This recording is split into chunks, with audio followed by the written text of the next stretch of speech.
اعوذ باللہ من الشیطان الرجیم، بسم اللہ الرحمن الرحیم۔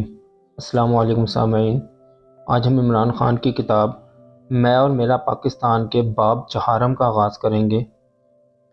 اس باب کا نام ہے خستہ حال جمہوریت۔ یہ شروع کرتے ہیں۔ سیاسی حکومت تھی یا فوجی؟ سن 1980 اور 1990 کے عشروں میں زوال کی طرف ملک کا سفر جاری رہا۔ خود اپنی قیادت کی مہربانیوں کے طفیل ڈھنگ کا صرف ایک کام استثناء میں ہم کرتے رہے: اسکواش، ہاکی اور کرکٹ کے کھیلوں میں قابل فخر کارکردگی۔ اس قوم کے لیے جو خدمت میں انجام دے سکا وہ 1992 کا عالمی کپ تھا۔ میری ذاتی رائے ہے کہ پاکستان کی تاریخ کا بدترین لمحہ وہ تھا جب ہم نے مشرقی پاکستان کھو دیا، اور بہترین میں سے ایک وہ جب ہم نے کرکٹ کا عالمی تاج پہنا۔ شاید یہ آخری دن تھا جب پورا ملک متحد نظر آیا۔ سب کے سب جشن منا رہے تھے، جوش و جذبے سے بھرے لوگ اور ایک ساتھ نعرہ زن۔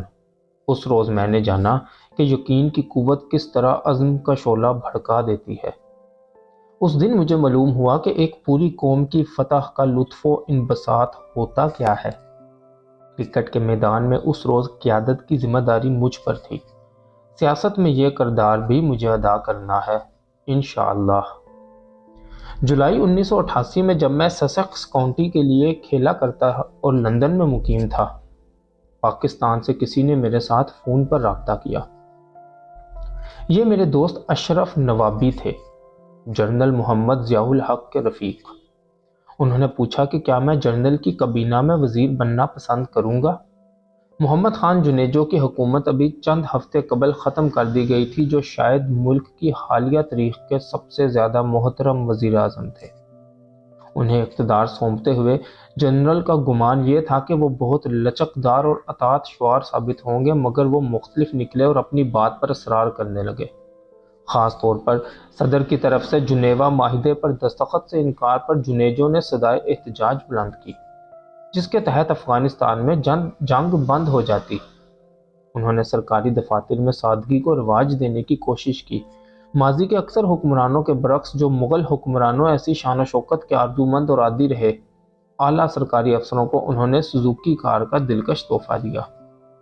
اپنی مثال کے ذریعے وہ وزراء اور اعلیٰ افسروں کو ترغیب دینے لگے کہ وہ کروفر سے نجات پائیں۔ نوابی کی پیشکش نے مجھے حیرت زدہ کر دیا۔ میں نے شائستگی کے ساتھ انکار کر دیا کہ میں اس منصب کا اہل نہیں۔ اگلے دن جنرل صاحب کے صاحبزادے ڈاکٹر انوار الحق کا فون آیا کہ ملک کی خاطر میں حکومت کا حصہ بن جاؤں۔ جوان سال معالج نے کہا کہ ان کے والد روایتی لیڈروں سے بیزار ہیں جو محض ذاتی مفاد کے لیے سیاست کرتے ہیں۔ ان کے بقول میری طرح کے دیانت دار لوگوں کی کابینہ کو سخت ضرورت تھی۔ یہ بات مجھے مضحکہ خیز سی لگی۔ غیر جماعتی بنیادوں پر ملک کے فوجی حکمران نے الیکشن کرائے تھے اور اب بھی کرانا چاہتا تھا۔ قانون کی حکمرانی کا تصور تک نہیں تھا۔ ڈاکٹر انوار الحق نے میری بہت تعریف کی، مگر میں ان کی بات کیسے مان لیتا۔ چند روز بعد جنرل محمد ضیاء الحق بہت سے اعلیٰ فوجی افسران اور امریکی سفیر کے ہمراہ ایک پراسرار فضائی حادثے میں جاں بحق ہو گئے۔ اس وقت میں فرانس کے جنوب میں چھٹیاں گزار رہا تھا۔ یہ بہت صدمے کی بات تھی۔ بھٹو کی موت ایسی۔ ان کا معاملہ اگرچہ مختلف تھا کہ عدالت کے ذریعے انہیں سزا دلوائی گئی، اور ان کی موت بہت زیادہ غیر متوقع واقعہ بہرحال نہ تھی۔ حادثے کی وجہ ابھی تک ایک راز ہے، ایک گہرا تاریک راز۔ شبہ یہ تھا کہ اس میں CIA ملوث ہے۔ جنرل کے قتل کا فیصلہ تبھی ہو گیا تھا جب اس نے امریکہ کے تجویز کردہ راستے پر چلنے سے انکار کیا۔ اس کی موت کے بعد ملک کی حالت وہی تھی جو مشرف کی رخصتی کے بعد ہوئی۔ جوش و جذبہ کے پھر سے ہم آزاد ہو جائیں گے، آمریت اور کرپشن سے نجات پا لیں گے، میڈیا آزاد ہوگا اور گاڑی پھر سے جمہوریت کی پٹری پہ چڑھ جائے گی۔ 3 ماہ بعد نئے الیکشن ہوئے اور بھٹو کی بیٹی بے نظیر وزیر اعظم بن گئی۔ طویل عرصے کے بعد بظاہر یہ آزادانہ اور منصفانہ الیکشن تھے۔ اکثر پاکستانیوں کی طرح مجھے بھی ان سے بہت سی توقعات تھیں۔ مغرب کے جمہوری معاشروں کا انہیں تجربہ تھا۔ ہارورڈ اور آکسفورڈ یونیورسٹیوں میں انہوں نے تعلیم پائی تھی۔ قدرت نے انہیں موقع دیا کہ چاہیں تو ملک میں ایک نئے دور کا آغاز کر دیں۔ خوشحال وہ پہلے سے ہی تھیں۔ ہمارا خیال تھا اس دولت کی انہیں ضرورت نہیں جو اقتدار کے بل بوتے پر کمائی جاتی ہے۔ وہ مقبول تھی اور مغرب میں ہماری سب سے زیادہ جانی پہچانی شخصیت بھی۔ مغربی میڈیا ان کے لیے نغمہ زن تھا، ایک کرشماتی رہنما کی طرح دار کا نور نظر جو پھانسی چڑھا تھا۔ مغربی میڈیا کے سامنے بے نظیر بھٹو نے بڑی کامیابی سے دختر مشرق کا انوکھا کردار ادا کیا۔ بے نظیر کے اقتدار سنبھالنے سے پہلے کچھ نہ کچھ خدشات تو موجود تھے، تاہم اس قدر بھی نہیں کہ تمام امیدیں ہی تحلیل ہونے لگتی۔ سب سے بڑا صدمہ پیپلز پارٹی کے کارکنوں کو پہنچا جو جمہوریت کے لیے برسوں تک جنرل محمد ضیاء الحق کی جیلوں میں سڑتے رہے تھے۔ ان کی جد و جہد کا محور تو ایک خوشحال اور مساویانہ معاشرہ تھا۔ ہر ایک کو جہاں انصاف ملے، چاندی جیسا دودھ ملے اور پانی صاف ملے، مگر کچھ بھی نہ ملا۔ انہوں نے جمہوری نظام کا اس وقت تماشا سا بنا دیا جب وہ ارکان اسمبلی کو خریدنے کے لیے نواز شریف کے مقابل بولی دینے لگے۔ نظریہ نام کی کوئی چیز نہ تھی، سیاستدان نیلام ہوئے، آزاد ارکان اور ان کے عزیز و اقارب پر پیشکشیں بارش کی طرح برسیں۔ چھانگا مانگا کلچر کی اصطلاح میاں محمد نواز شریف کے اسی کارنامے کی یاد دلاتی ہے۔ اپنے ارکان اسمبلی کو انہوں نے لاہور کے قریب ایک جنگل میں جا آباد کیا تاکہ پیپلز پارٹی والے زیادہ قیمت دے کر انہیں خرید نہ لیں۔ بہت دن نہ گزرے تھے کہ بے نظیر سے ہم سب مایوس ہو گئے۔ وزیر اعظم کی بجائے وہ ایک ملکہ جیسی زندگی گزارنے لگی۔ ان کی وفات کے بعد ولیم ڈالرمپل نے ان دنوں کو یاد کیا جب وزیر اعظم کے طور پر اس نے ان کا انٹرویو کیا تھا اور شاہانہ بلکہ شہنشاہانہ انداز کا حامل پایا۔ اس نے لکھا ہے، ارادتاً وہ نپے تلے اور پرشکو انداز میں بات کرتی تھی اور میں کی بجائے ہم کہہ کر اپنا حوالہ دیتی۔ میرا مشاہدہ یہ ہے کہ بے نظیر بھٹو میں شاہانہ انداز کی جھلک تو پہلے سے موجود تھی۔ وہ ایک شخص کی دھجیاں اڑا رہی تھیں۔ پہلی بار جب میری ان سے ملاقات ہوئی، اس نے ان کی سوشلسٹ ساکھ پر سوال اٹھانے کی جسارت کی تھی۔ آکسفورڈ یونیورسٹی کے طالب علم کی حیثیت سے میں اداکار آرٹ ملک کے بھائی ضیاء الملک کے ساتھ ایک مکان میں شراکت دار تھا۔ ایک دن میں گھر لوٹا تو بحث کرتی ہوئی ایک خاتون کی آواز سنائی دی۔ میں نے موٹر سائیکل کو تالا لگایا اور اندر داخل ہوا۔ ضیاء ملک نے بے نظیر سے ملاقات کے لیے آکسفورڈ کے پاکستانی طلبہ کو مدعو کر رکھا تھا۔ اپنی مہمان کو مگر اس نے برہم کر لیا۔ اس نے یہ کہا تھا کہ سندھ میں زرعی اصلاحات پوری طرح نافذ کیوں نہ ہوئیں۔ بے نظیر کی یہ دکھتی رگ تھی۔ اس کے والد نے علامتی طور پر ہی صحیح 1972 میں جاگیرداروں کی طاقت کو محدود کرنے کی کوشش کی تھی۔ بے نظیر کو میں نے ٹھنڈا کرنے کی کوشش کی۔ اس اولین ملاقات کے بعد ہم اچھے دوست بن گئے۔ ان کی شہرت یہ تھی کہ انگریزوں سے وہ بہت نرمی سے پیش آتی ہیں اور پاکستانیوں کے ساتھ وہ تکبر سے ملتی ہیں۔ 1974 میں نیدرلینڈ کے سفارت خانے میں پاکستانی کرکٹ ٹیم کے اعزاز میں دی گئی ایک ضیافت مجھے یاد آتی ہے۔ 20 سال کی یہ محترم خاتون جہاں دیدہ سفیر کو اس طرح حکم پہ حکم دے رہی تھیں جیسے وہ ان کا ذاتی ملازم ہو۔ ہم سب کے لیے حیرت کی بات یہ تھی کہ بڑی مستعدی کے ساتھ وہ بے نظیر بھٹو کے لیے میز کرسیاں سجانے اور ترتیب دینے میں جوتا تھا۔ ابتدا ہی سے یہ بھی عیاں تھا کہ بے نظیر کی پرواز بلند تھی۔ وہ برتری اور جاہ و حشمت کی آرزو مند تھیں۔ میں تو وہاں سے چلا آیا مگر بے نظیر مزید ایک برس آکسفورڈ یونیورسٹی میں قیام پذیر رہیں۔ میرا خیال ہے اس لیے کہ وہ طلبہ یونین کی صدر بننے کا پختہ عزم رکھتی تھیں۔ محترمہ کا مسئلہ یہ تھا کہ وزیر اعظم بننے سے قبل انہوں نے کبھی کوئی ذمہ داری نہ سنبھالی تھی، پہلا منصب، اور وہ بھی اس قدر گراں بار۔ وزیر اعظم وہ اس لیے بن گئیں کہ بھٹو کی بیٹی تھیں، جس طرح کہ 19 سال کی عمر میں بلاول پیپلز پارٹی کا چیئرمین چن لیا گیا۔ 6 ماہ بے نظیر نے جیل کاٹی اور برسوں تک گھر پہ نظر بند رہی۔ پارٹی کی قیادت کے لیے مگر انہیں کوئی جد و جہد نہ کرنا پڑی، نہ ہی سیاسی تجربہ حاصل کرنے کے لیے گھاٹ گھاٹ کا پانی پینا پڑا۔ میں اس امتحان کی اہمیت کو کم کر کے پیش نہیں کرنا چاہتا۔ باپ کی پھانسی کے بعد جس سے وہ گزری، ملک چلانے کے لیے یہ تجربہ مگر کافی نہ تھا۔ کس طرح پاکستان ایسے پیچیدہ ملک کو بطریق احسن چلا سکتے ہیں جبکہ اس سے پہلے آپ نے کبھی کوئی کام ہی نہ کیا ہو؟ قیادت کی سنگلاخ راہوں سے وہ نہ گزری تھی، چنانچہ بصیرت جاگی اور نہ کوئی نظریہ جنم لے سکا۔ حسن انتظام اور ادارہ سازی کا فن ابھی وہ سیکھ نہ پائی تھی۔ کسی کاروباری کمپنی کا انتظامی سربراہ یا فوج کا جنرل بننے کے لیے بھی آپ کو ایک نہیں کئی طرح کی مہارت درکار ہوتی ہے۔ یکے بعد دیگرے طرح طرح کی ذمہ داریوں کا بوجھ آپ اٹھاتے ہیں تو اس قابل ہوتے ہیں کہ سربراہی سنبھال سکیں۔ سیاست میں خاندانی میراث نااہلی اور قیادت کے زوال پر تمام ہوتی ہے۔ جنوبی ایشیا میں سیاست کی سرانڈ کا ایک بڑا سبب خاندانوں کا غلبہ بھی ہے۔ بعض اعتبار سے خاندانی سیاست بادشاہت سے بھی بدتر ہے۔ شاہی خاندانوں میں شہزادوں اور شہزادیوں کو کم از کم تربیت کے مراحل سے تو گزرنا ہی پڑتا ہے۔ اپنی زندگی کا بڑا حصہ بیرون ملک گزارنے والا بلاول بھٹو زیادہ اہلیت رکھتا ہے یا مغربی دنیا کا شہزادہ چارلس کو حالانکہ حکومت نہیں سنبھالنی۔ بے نظیر بھٹو کاروبار حکومت کے لیے ناتجربہ کار تو تھیں ہی، مگر شوہر کے انتخاب میں بھی وہ بدقسمت ثابت ہوئی۔ پولو کے اس کھیل کے سوا گنتی کے لوگ ہی جس میں دلچسپی رکھتے ہیں، زندگی میں کوئی کارہائے نمایاں انہوں نے سر انجام نہ دیے۔ سندھ کے ایک ذمہ دار گھرانے سے ان کا تعلق تھا۔ بے نظیر بھٹو کا دفاع مقصود ہو تو کہا جاتا ہے کہ جس صورتحال سے وہ دوچار تھیں، اس میں ایک اچھے شوہر کا حصول ان کے لیے سہل نہ تھا۔ ان کی عمر 34 سال ہو گئی تھی۔ قومی معیار اور مزاج کو ملحوظ رکھا جائے تو شادی کا بہترین وقت گزر چکا تھا۔ مزید یہ کہ بھٹو خاندان کو فوجی حکومت ہراساں رکھتی تھی۔ لوگ ان کے ساتھ رابطہ رکھتے ہوئے ڈرا کرتے۔ پاکستانی سیاست میں حکومت کا مخالف ہونے کا مطلب خطرات سے دوچار رہنے کے سوا کچھ نہیں۔ روایتی خاندانوں سے گھل مل جانا بے نظیر کے لیے مشکل تھا۔ ایک مرحلے پر اپنے ایک کزن قمر خان سے میں نے محترمہ کی ملاقات کرائی۔ شادی کے بارے میں انہوں نے سوچا، مگر ایک حادثہ ہو گیا۔ ان کے بھائی مرتضی بھٹو نے اپنے والد کی موت کا انتقام لینے کے لیے الذوالفقار کے نام سے ایک تنظیم بنا رکھی تھی۔ پی آئی اے کا اختیارہ اس نے اغوا کر لیا۔ جب تک اس معاملے سے اڑنے والا گرد و غبار بیٹھتا، قمر خان شادی کر چکا تھا۔ اب آصف علی زرداری سے ان کا بیاہ ہوا۔ اول انہوں نے اس شخص سے بڑی محبت کی، اسے موقع دیا کہ ان کے اقتدار کو جس قدر چاہے دولت سمیٹنے اور رسوخ پھیلانے کے لیے استعمال کرے۔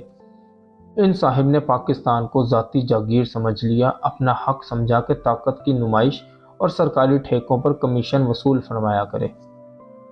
فرانس اور برطانیہ کی جائیدادیں اسی دولت سے خریدی گئیں۔ جلد ہی اسے مسٹر 10% کہا جانے لگا، اگرچہ اپنے واحد تجربے کی بنیاد پر میں یہ عرض کروں گا کہ اس کی قیمت اتنی کم نہ تھی بلکہ اس سے دگنا تھی۔ ان دنوں میں ہسپتال کی تعمیر میں مصروف تھا، اگرچہ اسی ذمہ داری نے بعد ازاں موصوف کے بارے میں مجھے اور بہت کچھ جاننے کے مواقع بھی مہیا کیے۔ تاہم یہاں پہلی ملاقات کا ذکر ہے۔ کراچی کے بلاول ہاؤس میں بے نظیر سے ملنے گیا۔ حسن ظن یہ تھا کہ چونکہ میں وہ کام کر رہا ہوں دراصل جو حکومت کو کرنا چاہیے، میری مدد کی جائے گی۔ محترمہ چونکہ مصروف تھیں، چنانچہ زرداری صاحب سے ملاقات ٹھہری۔ چونکہ آکسفورڈ میں بے نظیر بھٹو سے میرا تعلق خوشگوار رہا تھا، لہٰذا امید یہ تھی کہ رویہ اچھا ہی ہوگا۔ زرداری صاحب خوش دلی سے پیش آئے اور ایک چہکنے والے طرح دار آدمی نکلے۔ ازراہ کرم میری انہوں نے ستائش کی، ہسپتال کے لیے، مگر امداد کا نام تک نہ لیا، اور میرے دوست طارق شفیع سے بات کرتے رہے۔ طارق شفیع کا تعلق ٹیکسٹائل انڈسٹری سے ہے۔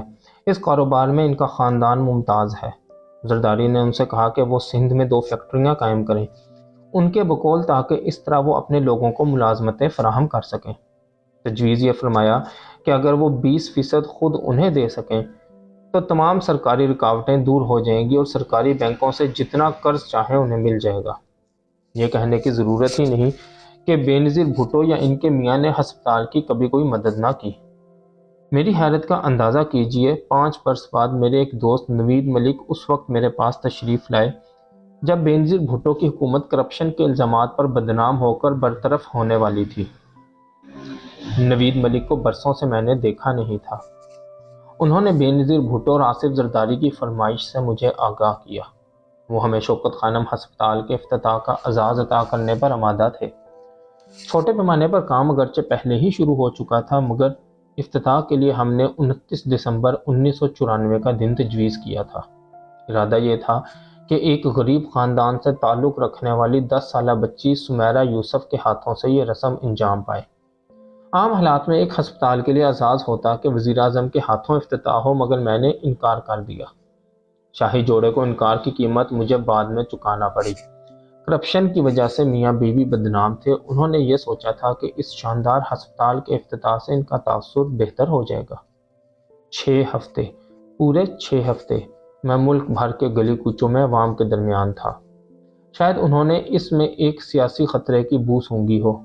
یہ دورہ ایک انتخابی مہم سے مماثلت رکھتا تھا۔ جہاں کہیں میں جاتا ہزاروں لوگ ہجوم کرتے کہ عطیات دے۔ انہی میں سے بعض مجھ سے کہتے کہ میں سیاست میں حصہ لوں۔ پہلی بار میڈیا میں بھی اس طرح کی باتیں ہونے لگیں۔ 1990 میں برطرف ہو کر 1993 میں بے نظیر بھٹو دوبارہ اقتدار میں آئی۔ درمیانی عرصہ نواز شریف کا تھا۔ لوگوں نے سوچا شاید یہ آدمی کچھ بہتر ثابت ہو، وطن کو تعمیر کرنے کی بجائے عالی جناب اپنی صنعتی سلطنت کے فروغ میں مصروف پائے گئے۔ 1985 سے 1992 تک اول وزیر اعلیٰ اور پھر وزیر اعظم کی حیثیت سے کمال مستعدی کے ساتھ اپنے کاروبار کو انہوں نے 4000 گنا بڑھا لیا۔ سیاستدانوں کی خریداری کے مشن کو انہوں نے بام عروج پر پہنچا دیا۔ 1970 میں پہلی بار جب ان سے میری ملاقات ہوئی تو وہ ایک عام سے آدمی لگے، کسی عظیم تمنا، مقصد اور خواب سے محروم، سیاست سے زیادہ کرکٹ میں مبتلا۔ میرا خیال ہے کہ ان کا اصل خواب وزارت عظمیٰ کی بجائے پاکستان کرکٹ ٹیم کی کپتانی تھی۔ وہ اس کھیل سے وابستہ چکا چوند کے عاشق تھے۔ 1987 کے موسم خزاں میں ایک دلچسپ واقعہ پیش آیا جو نواز شریف کی ذہنیت کا عکاس ہے۔ 1987 کے عالمی کپ سے قبل جب میں پاکستانی ٹیم کا کپتان تھا، لاہور کے قذافی اسٹیڈیم میں ہمیں ویسٹ انڈیز کے ساتھ ایک دوستانہ میچ کھیلنا تھا۔ آغاز سے کچھ ہی دیر قبل کرکٹ بورڈ کے سیکرٹری شاہد رفیع نے مجھے بتایا کہ آج نواز شریف ٹیم کی کپتانی فرمائیں گے۔ میں حیران تو ہوا مگر یہ سمجھا کہ وہ ڈریسنگ روم میں بیٹھ کر مقابلہ دیکھنے کے آرزو مند ہیں اور شرکت محض نمائشی۔ دھچکا تب لگا جب میں نے انہیں ویسٹ انڈیز کے کپتان ویون رچرڈز کے ساتھ ٹاس کے لیے جاتے دیکھا۔ دھماکہ مگر اب ہونا تھا۔ ڈریسنگ روم میں نواز شریف صاحب واپس آئے اور پیڈ باندھنے لگے۔ کسی کی سمجھ میں کچھ نہ آ رہا تھا کہ یہ کیا ہو رہا ہے۔ وہ مدثر نظر کے ساتھ بیٹنگ کا آغاز کرنے کا فیصلہ فرما چکے تھے۔ گھٹنوں، ٹانگوں اور کمر پر ہیلمٹ اور مخصوص دستانوں سمیت مدثر نے وہ سب کچھ پہنا جو پہنا جا سکتا تھا ویسٹ انڈیز کے بالروں کا مقابلہ کرنے کے لیے۔ کرکٹ کی تاریخ میں سب سے زیادہ تیز گیند پھینکنے والے خطرناک بالر تھے۔ نواز شریف کے سر پر ایک خوبصورت نمائشی ٹوپی، بیٹنگ پیڈ اور ہونٹوں پر ایک دل آویز مسکراہٹ کے سوا کچھ نہ تھا۔ جو لوگ کرکٹ کی تاریخ سے واقف نہیں، ان کی اطلاع کے لیے اس ٹیم میں 4 بالر ایسے تھے جو 90 میل فی گھنٹہ کی رفتار سے بھی زیادہ تیزی کے ساتھ گیند پھینکتے تھے۔ کئی عظیم کھلاڑیوں کا مستقبل اس جارحانہ ٹیم نے برباد کر کے رکھ دیا تھا۔ جب ان کا سامنا کرنا ہوتا تو ایک بلے باز ڈراؤنے خواب دیکھا کرتا، اور یہ تھے وزیر اعلیٰ نواز شریف جو اس حال میں ان کا سامنا کرنے چلے تھے۔ اس سطح کی کرکٹ کا انہیں ہرگز کوئی تجربہ نہ تھا۔ خرامہ وہ میدان میں اترے، گولی کی رفتار سے آتی گیند آ کر جناب سے جا ٹکرائی تو کیا ہوگا؟ بے چینی سے میں نے پوچھا کہ کیا ایمبولینس کا کوئی انتظام ہے؟ حیرت زدہ اور مبہوت ہم سب تماشا دیکھ رہے تھے۔ 6.5 فٹ لمبے ویسٹ انڈین بالر نے پہلی گیند پھینکی تو نواز شریف کے بلہ اٹھانے سے پہلے ہی وہ وکٹ کیپر کے ہاتھوں میں جا پہنچی۔ ٹیم نے اللہ کا شکر ادا کیا کہ گیند سیدھی نہ آئی تھی۔ دوسری بدقسمتی سے سیدھی تھی اور اس سے پہلے کہ وہ سمجھ سکیں وکٹیں گر چکی تھیں۔ جو لوگ کرکٹ نہیں جانتے، سمجھانے کی خاطر مثال یہ ہے کہ نواز شریف پرائمری اسکول کے ایک بچے کی طرح اسکول کی اپنی کاپی کا مقابلہ پی ایچ ڈی کے مقالے سے کرنے کی کوشش کر رہے تھے۔ جب میں اسکول میں پڑھتا تھا تو اکثر دن کے اجالے میں ایک خواب دیکھا کرتا، ایک ٹیسٹ میچ کے گراؤنڈ میں موجود ہوں، اچانک پتہ چلتا ہے کہ ٹیم کا کھلاڑی کم ہے، ہیرو بننے کے لیے میں اپنا ہاتھ کھڑا کرتا ہوں۔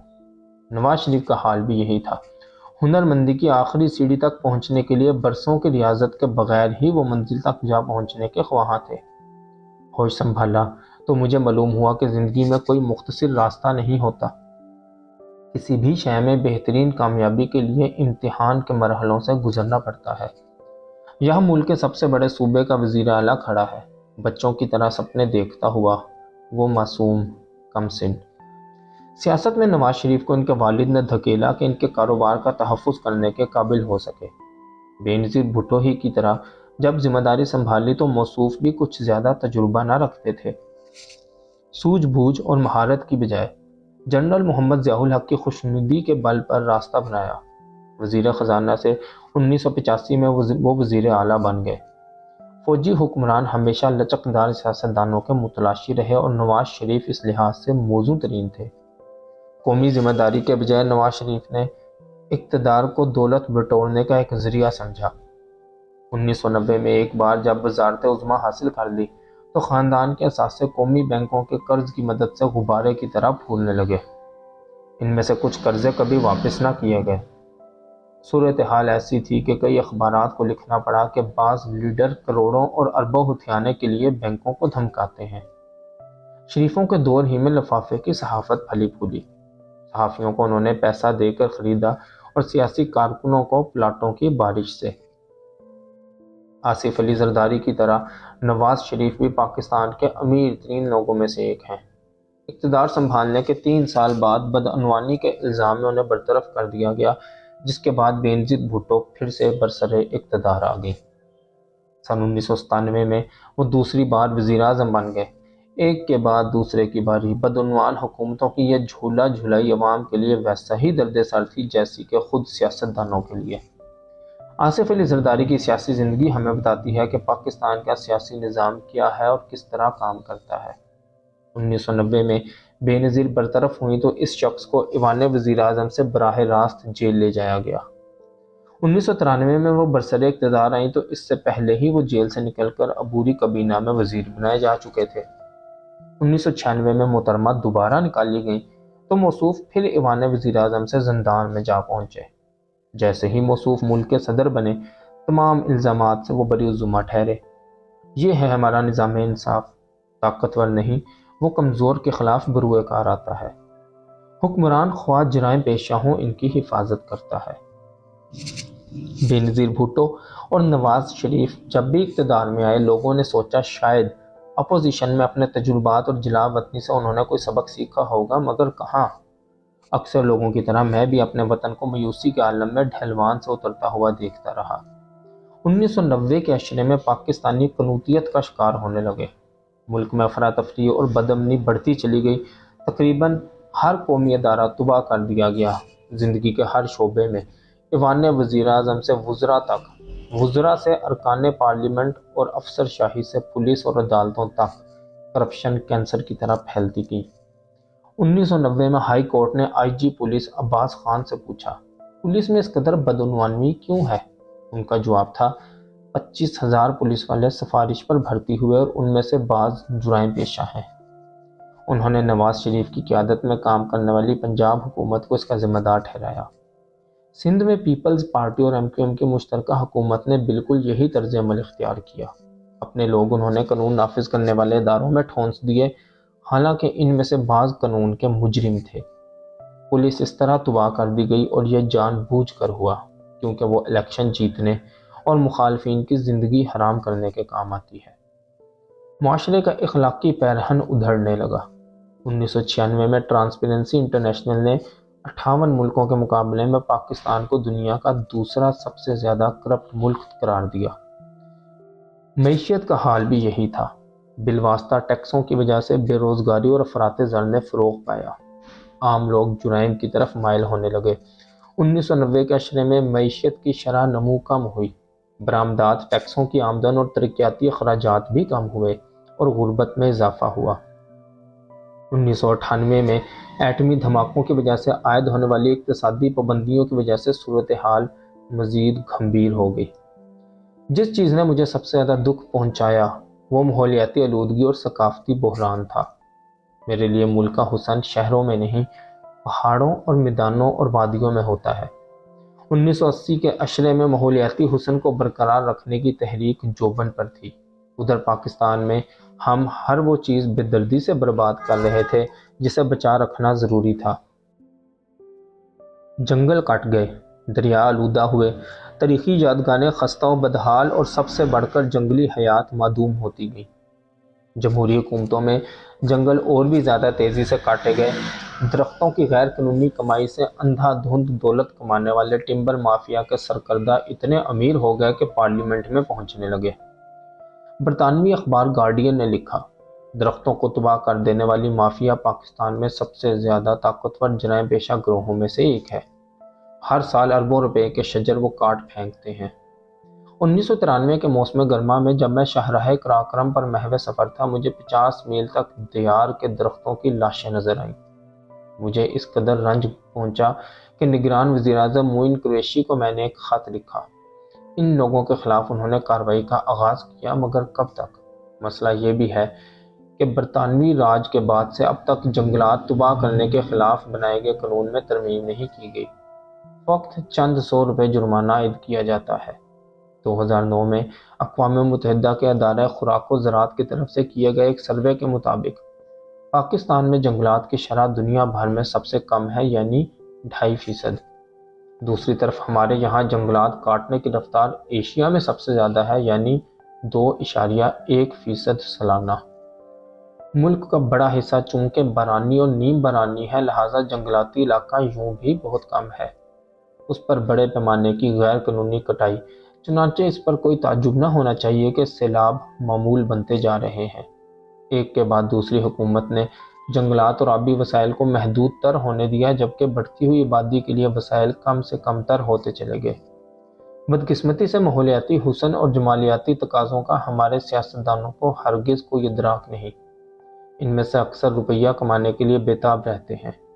اجنبی ملکوں میں شاندار مقامات پر ان کے گھر ہیں، اپنے بچوں کو وہ مری نہیں امریکہ اور کینیڈا میں پڑھاتے ہیں۔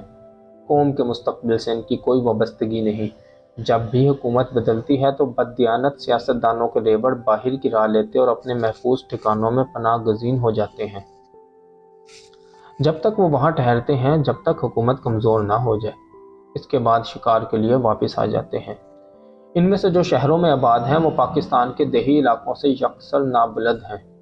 اسلام تو یہ سکھاتا ہے کہ نئی نسلوں کے لیے ان خزانوں کی حفاظت کی جائے، مگر وہ ان کی قدر و قیمت سے ناآشنا ہیں۔ باقی انشاءاللہ اگلی ویڈیو میں۔ جزاک اللہ خیر۔